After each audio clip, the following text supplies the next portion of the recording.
Hello, my name's Chris Armstrong. Welcome to my channel and another episode of Chris Reads His Own Blogs. We're on to blog number 30 and you've got a friend in me.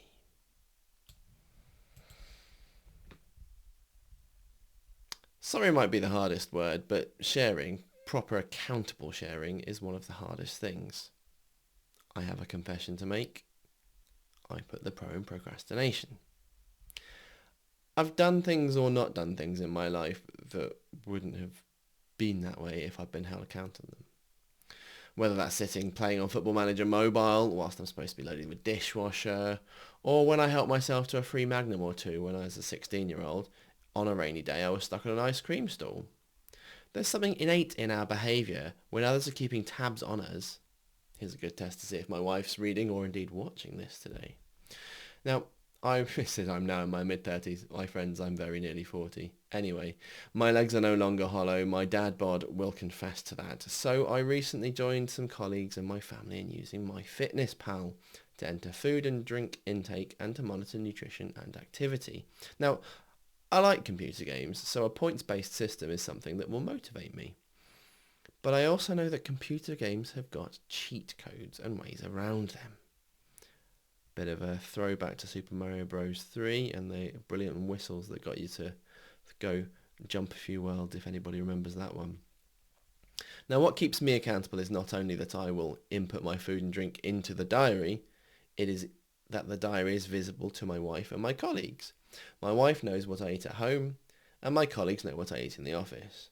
So unless I want to snack in the airing cupboard, hello 6-year-old me, I know that I can rely on someone to keep an eye on my intake, which in turn should benefit me in losing some pounds. Nice little picture, help I need accountability. Now, accountability only works if there is true sharing, give and take, like a classic vision control system. These things only work if we pull and push.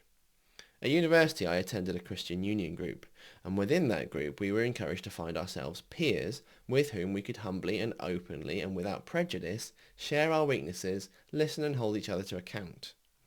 Without translating any faith system into a way of working here, this model can be invaluable in a workplace environment.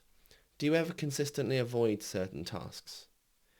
Do you have a vice, a website, an app that distracts you from being productive at work? Is there a person that you avoid, damaging your ability to do your job effectively? Those are just a few things that can... I'm trying to think. While I instinctively dislike the probing, I think I would welcome from a trusted confidant to help me be a better version of me at work. So, how can this be done? Are there rules?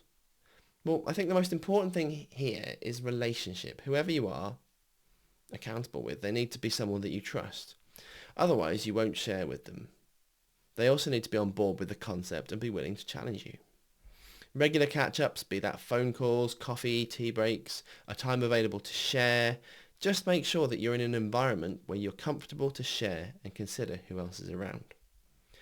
Agree what it is that you want to achieve, what you're talking about. You could even create a charter.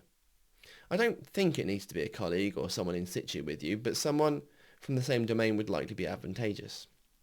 Importantly, you need to know that you can say things, or you can say when things go beyond outside these boundaries. I'm going to read that sentence again because clearly it's important.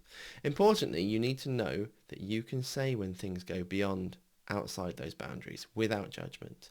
The last thing you want is to start making your accountability buddy uncomfortable. I definitely think I could do with more accountability in my work life. I don't mean someone watching my every move, but to have a confidant keeping me accountable would be welcome in my life, and I think it would make me a better tester. So, my friends, this kind of, I guess, acted as the seed to what became the Testing Peers group.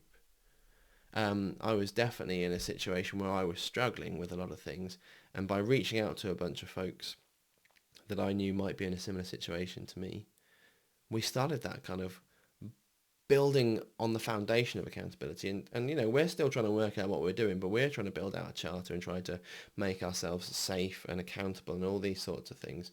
And it's really interesting to sort of go back and look and see where it was that this seed started to become something that I publicly started to talk about. Because by being public about some of these statements and things, I'm kind of making myself accountable to you. Anyway, thank you very much. Please like, share, subscribe, give me feedback, all that YouTubey stuff. And I will see you next time.